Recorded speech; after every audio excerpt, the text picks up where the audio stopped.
तो दोस्तों, क्योंकि सास भी कभी बहू थी के आज के एपिसोड की शुरुआत तुलसी और शोभा की बातचीत से होती है।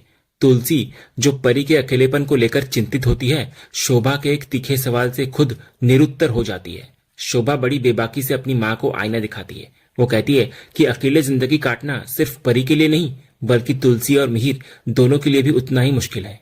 शोभा तर्क देती है कि उनके तलाक की वजह पूरी तरह बेबुनियाद थी, इसलिए अब उस कानूनी अलगाव का कोई अर्थ नहीं रह गया है। शोभा की बातों में गहरा दर्द और अधिकार होता है। वो कहती है कि शांति निकेतन में माँ तो वापस आ गई है, लेकिन घर को संवारने वाली उसकी असली मालकिन और मिहिर वीरानी की पत्नी अब भी कहीं खोई हुई है।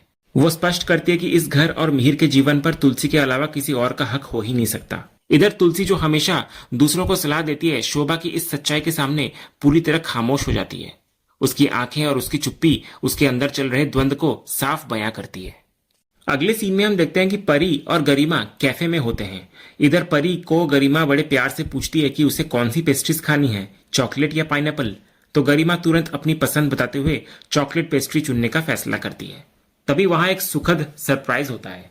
अजय का बेटा सनी अचानक वहां पहुंच जाता है और वो भी वही चॉकलेट पेस्ट्री खाने की इच्छा जाहिर करता है। सनी के साथ अजय भी वहां आया होता है। इसके बाद सनी परी और गरिमा दोनों को देखकर बेहद खुश होता है और उनसे मिलता है। फिर बातचीत के दौरान सनी बड़ी मासूमियत से परी से एक ऐसा सवाल कर बैठता है जो उसको सोच में डाल देता है। वो पूछता है कि क्या परी उनसे नाराज है।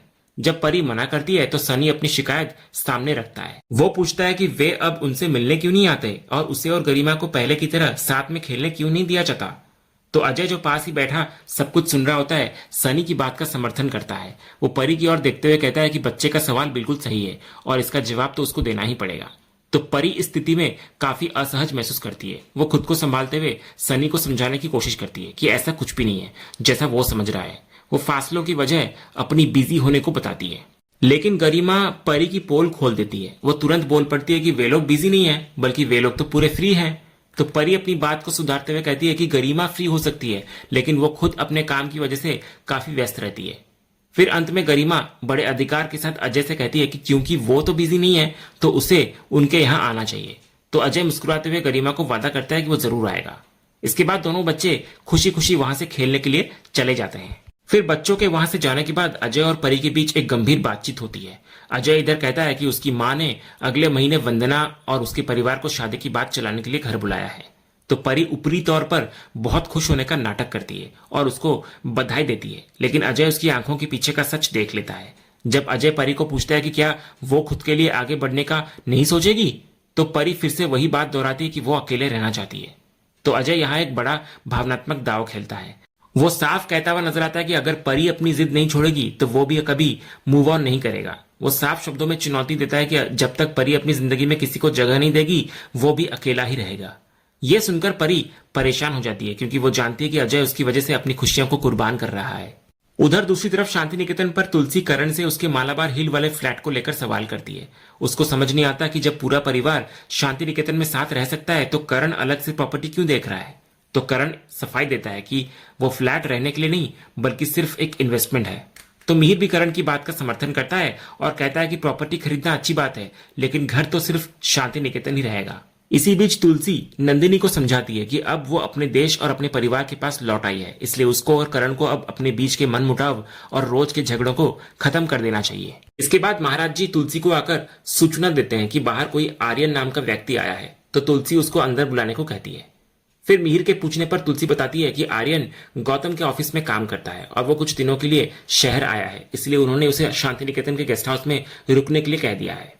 फिर जैसे ही आर्यन घर के अंदर प्रवेश करता है, वो सबको बहुत ही शालीनता से नमस्ते कहता है। वो सबसे पहले तुलसी के पास जाकर उनके पैर छूता है और उसका आशीर्वाद लेता है। इसके बाद तुलसी मिहिर का परिचय गौतम के पिता के रूप में करवाती है। तो आर्यन मिहिर के भी पैर छूकर उसका आशीर्वाद लेता है। इसके बाद आर्यन बहुत ही संकोच के साथ परिवार से माफी मांगता है कि उसकी वजह से सबको परेशानी उठानी पड़ रही है, लेकिन मिहिर और तुलसी उसे प्यार से समझाते हैं कि गौतम ने उसे यहाँ रुकने के लिए कहकर बिल्कुल सही किया है और उन्हें कोई तकलीफ नहीं हो रही।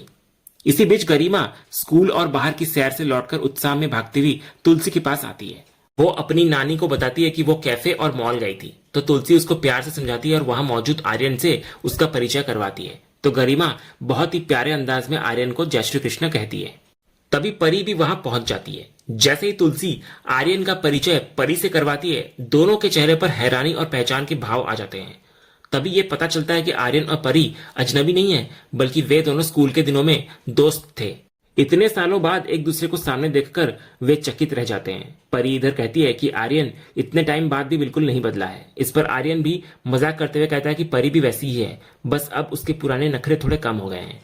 इसके बाद तुलसी उन दोनों की पुरानी दोस्ती को जानकर बेहद राहत महसूस करती है। वो आर्यन से कहती है कि अब तक तो उसे यहाँ रुकने में झिझक हो रही थी, लेकिन अब उसे यह समझना चाहिए कि वो अपने एक पुराने दोस्त के घर में ठहरा हुआ है। इसके बाद हम देखते हैं कि जब ये पता चलता है कि आर्यन और परी स्कूल के दोस्त हैं, तो घर का माहौल अचानक हल्का हो जाता है। परी बड़े उत्साह के साथ मिहिर को बताती है कि आर्यन स्कूल के दिनों में बहुत झगड़ालू था। जवाब में आर्यन भी मजाक करते हुए तुलसी को कहता है कि परी अब भी वैसी ही है और इस घर में उसके साथ रहना किसी बड़ी चुनौती से कम नहीं होगा। दोनों के बीच इस नोकझोंक को देखकर तुलसी उनको शांत कराती है और आर्यन को भरोसा दिलाती है कि वो यहाँ आराम से रह सकता है और उसकी सुख शांति की जिम्मेदारी उसकी सहेली परी की होगी। तो इस पर परी मजाक में कहती है कि वो इसकी कोई गारंटी नहीं दे सकती। तभी इन सबकी बातचीत के बीच गरिमा आती है और बड़ों जैसी समझदारी दिखाते हुए अपनी माँ और आर्यन दोनों को लड़ाई न करने की सलाह देती है। फिर मिहिर उसकी बात का समर्थन करते हुए तुलसी को भी यही इशारा करता है कि दोस्तों को आपस में नहीं लड़ना चाहिए। इसके बाद एक भावुक मोड़ आता है जब आर्यन गरिमा से उसके पिता के बारे में पूछता है, तो गरिमा बड़ी सरलता से कहती है कि उसके पापा उसके साथ नहीं रहते। इससे पहले कि बात और आगे बढ़ती यह माहौल भारी होता, तुलसी तुरंत स्थिति को संभाल लेती है और गरिमा को अपने पास बुलाकर आर्यन को आराम करने के लिए भेज देती है। इसके बाद जब करण आर्यन को लेकर गेस्ट रूम की ओर जाता है, इधर शोभा वहां आती है और पूछती है कि ये करण भैया के साथ कौन है। तो तुलसी उसको बताती है कि आर्यन है उसका नाम और वो गौतम का सहकर्मी है और कुछ दिनों के लिए यहाँ पर रुका है। तो शोभा को तुरंत याद आता है कि गौतम ने परी के लिए इसी लड़की का जिक्र किया था। वो मन ही मन सोचती है कि गौतम भैया कितनी तेजी से काम कर रहे हैं। उसने सिर्फ बात करने को कहा था, लेकिन गौतम भैया ने तो आर्यन को घर ही भेज दिया। इसके बाद अगले ही सीन में शोभा, ऋतिक और मुन्नी तुरंत मिहिर को चारों तरफ से घेर लेते हैं कमरे में। यहाँ घर के बच्चे एक टीम की तरह अपने पिता के अधूरे रोमांस को फिर से जगाने की कोशिश करते हैं। इधर शोभा मिहिर से सवाल करती है कि उनका पुराना अंदाज और वो आकर्षण कहाँ खो गया है, जिसको देखकर माँ पल भर में पिघल जाया करती थी। वो मिहिर को याद दिलाती है कि वो एक ऐसे व्यक्ति थे जो बड़ी आसानी से अपनी बातों से तुलसी का दिल जीत लिया करते थे। इसके बाद ऋतिक और मुन्नी भी इस बातचीत में शामिल होते हैं और मिहिर को उनके सुनहरे दिनों की याद दिलाते हैं, जब वो शादी के दशकों बाद भी तुलसी को तोहफे दिया करता था, उसे प्रपोज किया करता था और बिना उसके बोले ही उसकी हर जरूरत को पूरा किया करता था। तो मिहिर बच्चों की बातें सुनकर अपनी लाचारी जाहिर करता है। वो कहता है कि वो तो आज भी वही पुराना मिहिर है, लेकिन तुलसी अब वो पहले वाली महिला नहीं रही जो उसकी बातों में आ जाए। मिहिर का मानना होता है कि उसने सीधे और घुमावदार हर तरह के तरीके अपनाकर देख लिए हैं, लेकिन तुलसी अब पिघलने के बजाय उसे उसकी मर्यादा और सीमाओं का पाठ पढ़ा देती है। मिहिर के शब्दों में एक गहरा डर और हार मानने की भावना झलकती है। हालांकि बच्चे मिहिर की इस निराशा को स्वीकार नहीं करते।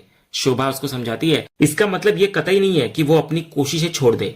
इधर मुन्नी और ऋतिक उसको प्रेरित करते हुए कहते हैं कि प्यार एक जंग की तरह है और अगर उसे जीतना है तो अपने अंदर के डर को खत्म करना होगा। मिहिर जब थोड़ा और वक्त मांगता है और सोचने की बात कहता है, तो शोभा और ऋतिक उसका हाथ पकड़कर उसको जबरदस्ती घसीटते हुए ले जाते हैं। वे मिहिर को तुलसी के कमरे के दरवाजे तक पहुंचा देते हैं ताकि वो सीधे जाकर उनसे बात करे। अंत में मिहिर हिम्मत जुटाकर कमरे के अंदर दाखिल होता है। अगले दृश्य की शुरुआत बहुत ही शायराना अंदाज में होती है। खिड़की के पास बैठी तुलसी अपनी किताब में खोई होती है और ठंडी हवा उसकी जुल्फों से खेल रही होती है। तभी दूर खड़ा मिहिर इस नजारे को देखकर पूरी तरह से मंत्रमुग्ध होता हुआ नजर आता है। उसके मन में किसी प्रेमी की तरह ख्याल आता है कि तुलसी की लहराती जुल्फें उसकी धड़कनों को बेकाबू कर रही है। वो टकटकी लगाकर तुलसी को निहारने लगता है।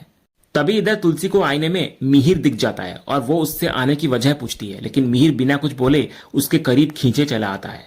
इधर कमरे के बाहर शोभा, मुन्नी और ऋतिक कान लगाकर सब कुछ सुन रहे होते हैं। वे इस बात से परेशान होते हैं कि आखिर मिहिर कुछ बोल क्यों नहीं रहा है, जबकि ऋतिक को भरोसा होता है कि सही वक्त पर उसके पापा अपना जादू जरूर दिखाएंगे। इधर अंदर मिहिर जब तुलसी के बालों की ओर हाथ बढ़ाता है तो तुलसी सकपकाकर पीछे हट जाती है। मिहिर बड़ी कोमलता से उसके बालों में फंसी कोई चीज निकालता है तो तुलसी अपनी झुंझलाहट छुपाने के लिए अपने बाल को बांधने लगती है, लेकिन मिहिर उसको रोक देता है और खुले बालों में उसकी खूबसूरती की तारीफ करने लगता है। तभी तुलसी उसको याद दिलाती है कि इस उम्र में फ्लर्ट करना उसको शोभा नहीं देता, पर मिहिर बड़े अधिकार के साथ कहता है कि यह तो उसका हक है। फिर उनके बीच उम्र और बेशर्मी को लेकर एक प्यारी सी नोकझोंक होती है, जहां मिहिर खुद को जवान साबित करने की मजेदार कोशिश करता है। फिर मजाक मजाक में मिहिर अपनी असली मंशा जाहिर करता हुआ नजर आता है। वो तुलसी से उसकी दोबारा होने वाली शादी की पसंद पूछता है कि क्या उसे कोई डेकोरेशन वेडिंग चाहिए या घर पर ही शादी से शादी करनी है। ये सुनते ही तुलसी का पारा चढ़ जाता है। वो इसे एक गलती मानती है जिसको वो दोहराना नहीं चाहती दोबारा शादी करके, और गुस्से में मिहिर को कमरे से बाहर निकाल देती है। फिर अकेले में तुलसी अपनी बेबसी का गुस्सा अपने बालों पर निकाल रही होती है।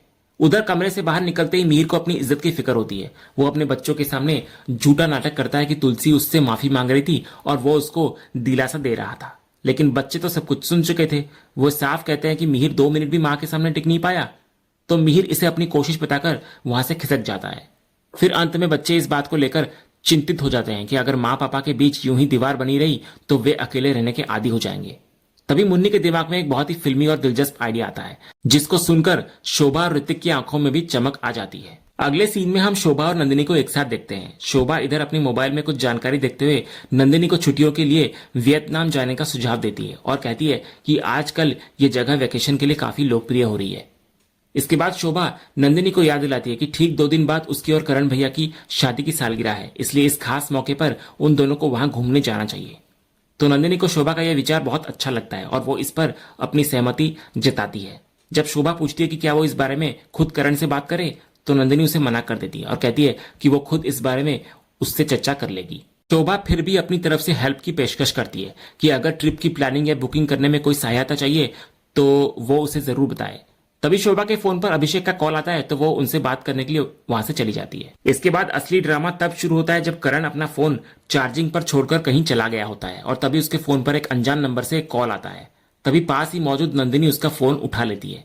फोन किसी बेकरी से होता है, जहां से जानकारी मिलती है कि करण द्वारा आज की तारीख के लिए ऑर्डर किया गया एनिवर्सरी केक तैयार हो गया है और उसे ले जाने की जरूरत है। ये सुनकर नंदिनी के पैरों तले जमीन खिसक जाती है, क्योंकि उसकी अपनी सालगिरह में अभी 2 दिन बाकी है। वो हैरान होती है कि अगर उसकी सालगिरह आज नहीं है तो करण ने यह केक किसके लिए मंगवाया है।